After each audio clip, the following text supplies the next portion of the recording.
Bhagya Vidhata. It's about one who shaped our country's future.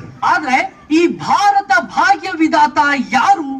ಲೇ ತಮ್ಮ, ನೀನಿವತ್ತು ಸ್ವಚ್ಛಂದವಾಗಿ ಬದುಕುತ್ತಿರುವ ಬದುಕು ಎಷ್ಟು ಕಷ್ಟದಿಂದ ನಮ್ಮ ಹಿರಿಕರು ನಮಗೋಸ್ಕರ ಶ್ರಮಿಸಿ ನಮಗೆ ಕೊಟ್ಟಿದ್ದಾರೆ ಅಂತ ನಿಂಗೆ ಗೊತ್ತಿದ್ರೆ ನೀನಿ ಮಾತಾಡ್ತಿರ್ಲಿಲ್ಲ. ಈ ಜನರನ್ನ ಆಳುಗಳನ್ನಾಗಿ ದುಡಿಸ್ಬೇಕು ಅಂದ್ರೆ ಇವರಿಗೆ ನೀರಿನ ಹಕ್ಕು ಕೊಡಬಾರದು.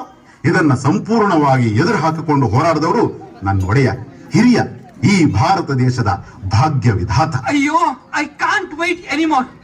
ಅಕ್ಕ, ಅಣ್ಣ, ಯಾರು ನನ್ನ ದೇಶದ ಭಾಗ್ಯ ವಿಧಾತ? ಭಾಗ್ಯ ವಿಧಾತ, ಈ ನೆಲದ ನಿಜಾವಧೂತ. ಅಕ್ಷರ ಜ್ಯೋತಿಯಾಗಿ ಹಿಡಿದು ನಡೆಯಂದ ಹಂಗಿನ ಬದುಕೇ ಬೇಡೆಂದ. ನಿಮ್ ಜನ್ಮಕ್ ಬೆಂಕಿ ಬೀಳ. ಮಕ್ಕಳು ಮುಖ ನೋಡು ನಿಮ್ ಮನಸ್ಸು ಕರಗಲ್ವಾ?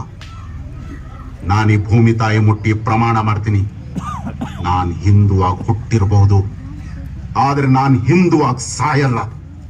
ಕೇಳಿಸ್ಕೊ ಗೂಬೆಗಳು ಅರ್ಚ್ಕೊಳ್ಳೋದು. ನನ್ನ ಗಂಡ ಈ ದೇಶದ ಪ್ರಪ್ರಥಮ ಕಾನೂನು ಮಂತ್ರಿ ಆದಾಗ ಹಿಂದೂ ಕೋಡ್ ಬಿಲ್ ಅಂತ ಒಂದು ಕಾನೂನನ್ನ ಮುಂದಿಟ್ರು. ಅದರಲ್ಲಿ ಹೆಣ್ಣು ಮಕ್ಕಳಿಗೆ ಕಡ್ಡಾಯ ಶಿಕ್ಷಣದ ಹಕ್ಕು, ಆಸ್ತಿಯಲ್ಲಿ ಹಕ್ಕು, ಡಿವೋರ್ಸ್ ನ ಹಕ್ಕು ಎಲ್ಲ ಕೊಟ್ಟು ಅವ್ರನ್ನ ತಮ್ಮ ಕಾಲ ಮೇಲೆ ನಿಲ್ಲೋ ಹಾಗೆ ಮಾಡೋ ಕನಸ್ಕೊಂಡ್ರು.